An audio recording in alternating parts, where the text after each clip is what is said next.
Hi friends, I'm Anji. Welcome back to Telugu tech zone by Anji channel.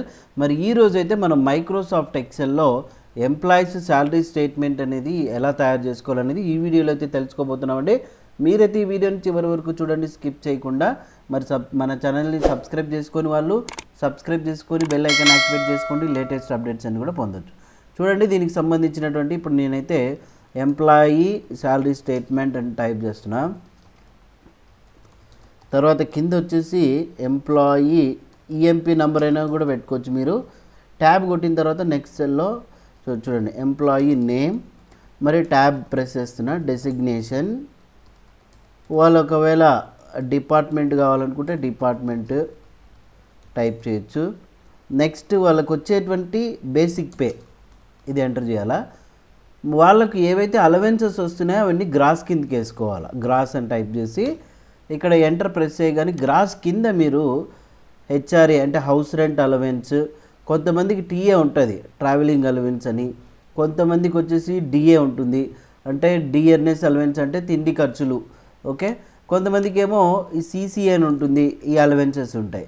వీటన్నింటికి ఇప్పుడు ఇక్కడ gross total అనేది ఒక field enter చేస్తున్నాను. నెక్స్ట్ వాళ్ళకు కట్టింగ్స్ ఏమేమి పోతున్నాయి అంటే డిడక్షన్స్ అంటారు వాటిని. డిడక్షన్స్ కింద కొంతమందికి చూడండి APGLI Andhra Pradesh group life insurance, మళ్ళీ పిఎఫ్ ఉంటుంది, ఇంకా కొంతమందికి లోన్స్ ఉంటాయి, ఎల్ఐసీలు, ఇక్కడ రకరకాల లోన్స్ అయితే ఉంటాయి కదా, వాటిని ఇక్కడ అన్ని డిడక్షన్స్ కింద ఎంటర్ చేసుకోవచ్చు. ఇప్పుడు నేను ఇక్కడ డిడక్షన్స్ టోటల్ వీటిని మళ్ళీ టోటల్ చేయాలి కాబట్టి ఇక ఫైనల్గా నెట్ శాలరీ అని టైప్ చేస్తున్నా. చూడండి, వీటన్నింటినీ ఇప్పుడు నేను ఏం చేస్తున్నానంటే సెలెక్ట్ చేసుకొని మీకు ఎంతవరకు కావాలో అంతవరకు సెలెక్ట్ చేసుకున్న తర్వాత ఇక్కడ హోమ్లోకి వెళ్ళగానే మీకు బార్డర్ ఉంటుంది చూడండి. క్లిక్ చేయగానే ఇక్కడ మీకు ఆల్ బార్డర్ అనే ఒక ఆప్షన్ అయితే వస్తుంది. దీన్ని క్లిక్ చేద్దాం. క్లిక్ చేసిన తర్వాత మీరు ఏం చేయాలంటే ఇప్పుడు ఎంప్లాయీ నేమ్ ఉంది కదా, దీనికి విడ్త్ పెంచుకోవాలి. ఇట్లాగా చూడండి, ఇక్కడ ఈ పైన బి ఉంది చూడండి, బి పక్కన మీరు లెఫ్ట్ మౌస్ బటన్ పట్టుకొని ఇట్లా డ్రాగ్ చేయొచ్చు, లేదంటే డబల్ క్లిక్ అనే చేయొచ్చు. ఆ టెక్స్ట్ ఎంతవరకు ఉందో అంతవరకు వచ్చేస్తుంది. ఇక డిసిగ్నేషన్కి విడ్త్ పెంచుకున్నాను, డిపార్ట్మెంట్కి విడ్త్ పెంచుకున్నాను. ఓకే, బేసిక్ పేకి మీకు అవసరమైతే పెంచుకోవచ్చు, లేకపోతే లేదు.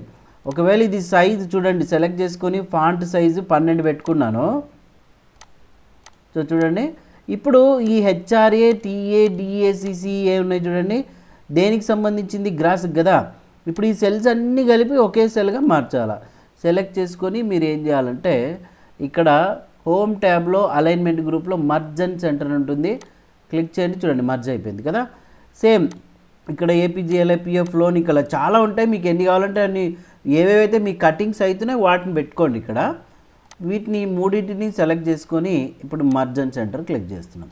ఓకేనండి, ఈ పైన టైటిల్ ఉంది కదా, దీన్ని సెలెక్ట్ చేసుకున్న తర్వాత మీరు చూడండి సెలెక్ట్ చేసుకొని ఇక్కడ మర్జ్ అండ్ సెంటర్ క్లిక్ చేస్తే ఇవంతా కలిపి ఒకే సెల్గా మారిపోతుంది.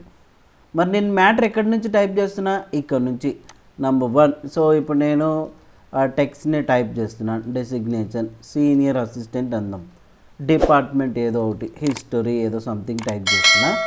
మరి ఇక్కడ నాకు వచ్చేటువంటి బేసిక్ పే ఇది అనుకుందాం. అయితే నేను జస్ట్ ఊరికే ఎగ్జాంపుల్గా టైప్ చేస్తున్నాను. ఇది ఈ సెల్స్ ఖాళీగా ఉన్నాయి కదండి, వీటిని ఏం చేయాలి, మళ్ళీ మర్జ్ చేయాలి. ఎలాగా, ఈ రెండింటిని ఇట్లా సెలెక్ట్ చేసుకొని ఇక్కడ మీకు మర్జ్ అండ్ సెంటర్ అని ఉంటుంది కదా, ఈ బటన్ మీద క్లిక్ చేయాలి.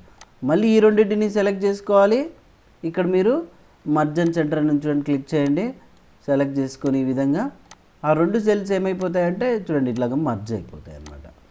తర్వాత ఈ గ్రాస్ టోటల్ ఉంది కదా, ఈ మర్జ్ చేసినాం, కానీ గ్రాస్ టోటల్ కట్ అవుతుంది. ఆ టెక్స్ట్ మల్టిపుల్ లైన్స్గా బ్రేక్ చేయాలంటే మాత్రం ఇక్కడ మర్జ్ అండ్ సెంటర్ పైన ర్యాప్ టెక్స్ట్ అని ఉంటుంది, దీని మీద క్లిక్ చేయాలి, ఈ ర్యాప్ టెక్స్ట్ మీద. Next deductions wrap text use చేసినాం, మర్జ్ అండ్ సెంటర్ చేసినాం. కొంచెం విడ్త్ కావాలనుకుంటే చూడండి విడ్త్ పెంచుకోవచ్చు. నెక్స్ట్ దీన్ని సెలెక్ట్ చేసుకున్నాం, merge and centre wrap text use చేసుకున్నాం కదండి. ఇప్పుడు ఒకవేళ దీనికి హైట్ ఎక్కువ ఉందనుకుంటే ఇక్కడ డబల్ క్లిక్ చేయొచ్చు. చూడండి ఇక్కడ ఎక్కడ చూడండి సెట్ అయిపోయింది కదా. వీటికి సెలెక్ట్ చేసుకొని మీరు హారిజంటల్ అలైన్మెంట్ సెంటర్ పెట్టుకోవచ్చు, వర్టికల్గా అంటే ఇక్కడ మధ్యలో రావాలంటే వర్టికల్ అలైన్మెంట్ సెంటర్ పెట్టుకోవాలా. బోల్డ్ పెట్టుకున్నాం. చూడండి దీనికి కూడా బోల్డ్ పెట్టేస్తున్నాం. ఇప్పుడు నేను ఒక రికార్డ్ని అయితే ఎంటర్ చేసినాను చూడండి, నెంబర్ 1. ఓకే, సో నాకు వచ్చేటువంటి బేసిక్ పే ఇది. హెచ్ఆర్ఏ ఎట్లా అంటే కొన్ని డిపార్ట్మెంట్స్కి ఎట్లుంటుందంటే హెచ్ఆర్ఏ కొంతమందికి ఏమో 12% ఉంటుంది, కొంతమంది 11% ఇట్లుంటుంది. దాన్ని బట్టి మీరు వేసుకోవాలి. ఇప్పుడు నేను ఇక్కడ హెచ్ఆర్ఏ 12% కింద క్యాలిక్యులేట్ చేస్తున్నాను. కొంచెం ఇట్లా పెడుతూ పెంచుతున్నా. దీని ఫార్ములా ఎలా వేయాలని అంటే మీరు బాగా గుర్తుపెట్టుకోండి. మనకు వచ్చే ఏదైతే బేసిక్ పే ఉందో దాని నుంచి మనం 12%తో మల్టిప్లై చేయాలి. ఎట్లా అంటే చూడండి, ఈజ్ ఈక్వల్ టు ఫార్ములా. ఈ 34,000 అనేది బేసిక్ పే ఉంది కదా, దీని సెల్ అడ్రస్ ఏం చెప్పండి. ఈ అనే కాలంలో 6th రోలో ఉంది కాబట్టి మనం ఇక్కడ ఏం పెట్టాలంటే E6 అని టైప్ చేయాలా. ఇంటూ మీ కీబోర్డ్లో షిఫ్ట్ కీ పట్టుకొని 8 నొక్కితే ఇట్లా స్టార్ వస్తుందండి. ఇదే ఇంటూ ఎంత పర్సెంటేజ్ వేయాలి ఇక్కడ 12%. 12/100 అనే వేయచ్చు, లేదంటే మీరు 12% అంటే షిఫ్ట్ కీ పట్టుకొని కీబోర్డ్లో 5 నొక్కితే ఇట్లా పర్సెంటేజ్ వస్తుంది. ఎంటర్ కొట్టగానే చూడండి హెచ్ఆర్ఏ ఎంత ఉంది. కొంతమందికి ట్రావెలింగ్ అలవెన్స్ ఉండదు, లేని వాళ్ళు ఈ కాలమే పెట్టుకోవద్దండి. ఉన్న వాళ్ళకి అది ఒక 6% అనుకుందాం. ఈజ్ ఈక్వల్ టు సేమ్ ఈ బేసిక్ పే నుంచే E6 కదా, E6 ఇంటూ ఎంత పర్సెంటేజు ఒక 5% వేస్తున్నాను నేను. అది ఎగ్జాక్ట్గా మనకు తెలియదు కాబట్టి మీరే వేసుకోండి. ఇది ఓన్లీ ఎగ్జాంపుల్ మాత్రమే మీకు చెప్తున్నాను. ఇంకా డిఏ వచ్చేసి కొంతమందికి డిఫరెంట్ ఉంటుంది, 30 ఉంటుంది, 20% ఇట్లా ఉంటుంది. ఇప్పుడు నేనైతే 20.02తో పర్సెంటేజ్తో క్యాలిక్యులేట్ చేస్తున్నాను. ఇక్కడ కొంచెం విడత పెంచుకొని ఈజ్ ఈక్వల్ టు ఇది కూడా ఎట్లా సేమ్ బేసిక్ పే నుంచే మనము మల్టిప్లై చేయాలి. Basic pay cell address E6 కదా, ఇంటూ ఎంత పర్సెంటేజ్ 20.02 షిఫ్ట్కి పట్టుకొని 5 కొడితే పర్సెంటేజ్ వస్తుంది. చూడండి వచ్చేసింది. ఇక సిసిఏ అనేది కొంతమందికి అది అమౌంట్ అనేది కామన్గా ఉంటుంది, 500 ఇంకో ఏదో. ఓకే, సో ఇట్లా మీరు దీన్ని క్యాలిక్యులేట్ చేసుకోవచ్చు. సో ఒక 400 వేస్తున్నా. ఇప్పుడు ఇక్కడ గ్రాస్ టోటల్ ఉంది కదండి, బట్ సిసిఏ అందరికీ ఉండదు, కొంతమందికి మాత్రమే ఉంటుంది. ఇప్పుడు ఇక్కడ గ్రాస్ టోటల్ చూసారా, దీన్ని ఎట్లా క్యాలిక్యులేట్ చేసుకోవాలంటే basic pay plus HRA plus TA plus DA plus CCA వీటిని టోటల్ చేయాలి. ఈజ్ ఈక్వల్ టు ఈ 34,000 సెల్ అడ్రస్ ఎంత E6 కదా, E6 ప్లస్ షిఫ్ట్కి పట్టుకొని ఈజ్ ఈక్వల్ టు కొడితే ప్లస్ సింబల్ వస్తుంది. నెక్స్ట్ 4080 ఎక్కడుంది, ఎఫ్ అనే కాలంలో 6th రోలో ఉంది కాబట్టి F6 ప్లస్ ఇది టీఏ ఇక్కడ ఏ కాలంలో ఉంది G6 ప్లస్ మళ్ళీ H6. సో ఒకసారి మళ్ళీ చూడండి I6 ఎప్పుడైతే మీరు ప్లస్ కొట్టాలా, ప్లస్ I6 ఎంటర్ ప్రెస్ చేయగానే సో చూడండి మొత్తం దీంతో పాటుగా మనకు వచ్చేటువంటి అలవెన్సెస్తో కలుపుకొని గ్రాస్ ఇంత వస్తుంది. ఇక కటింగ్స్ ఏపీజీఎల్ఐ ఎంత ఒక 300 కట్ అవుతుంది, ఆంధ్రప్రదేశ్ గ్రూప్ లైఫ్ ఇన్సూరెన్స్. ఇక ప్రావిడెంట్ ఫండ్ అనేది ఎట్లుంటుందంటే వచ్చే జీతం మీద కొంతమంది పర్సెంటేజ్ వైజ్ ఇంత కట్ చేపిస్తూ ఉంటారు, 10%, ఓకే 12%, 15%. దాన్ని ఎట్లా క్యాలిక్యులేట్ చేస్తాము, ఈజ్ ఈక్వల్ టు ఇక్కడ బేసిక్ పే సెల్ అడ్రస్ ఉంది కదా, E6 ఇంటూ 10% వేస్తున్నాను నేనైతే, 10% అని ఎంటర్ కొట్టగానే చూడండి ఇంత కట్ అవుతుంది మనకు, అవునా. ఇంకా మీరు కొంతమంది ఎక్కువనే పెట్టించుకోవచ్చు. ఇంకా ఏదైనా బ్యాంక్ నుంచి కానీ ఇతర సెక్టార్స్ నుంచి కానీ లోన్స్ కట్ అయ్యి ఉంటే మంత్లీ ఒక 2,500 లోన్ అనుకుందాం, రైట్. లేదంటే ఒక 12,000 అనుకుందాం అండి లోన్. చూడండి ఇప్పుడు దీన్ని క్యాలిక్యులేట్ చేయాలి మనం.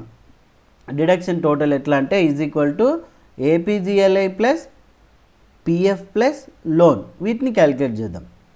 ఈ ఏపీజీఎల్ఐ సెల్ అడ్రస్ ఎంత K6 ప్లస్ మరి పిఎఫ్ సెల్ అడ్రస్ ఎంత L6 ప్లస్ మరి లోన్ సెల్ అడ్రస్ M6. చూడండి ఎంటర్ కొట్టేస్తే మనకు కటింగ్స్ అన్నీ పోయేటివి ఇవి 15,700. ఇప్పుడు నెట్ శాలరీ అంటే మనకు వచ్చేది గ్రాస్ టోటల్ డిడక్షన్ కట్ అయిపోయేటివి. మొత్తం చేతికి ఎంత వస్తుంది నెట్ శాలరీ అనేది ఇప్పుడు కనుక్కుందాం.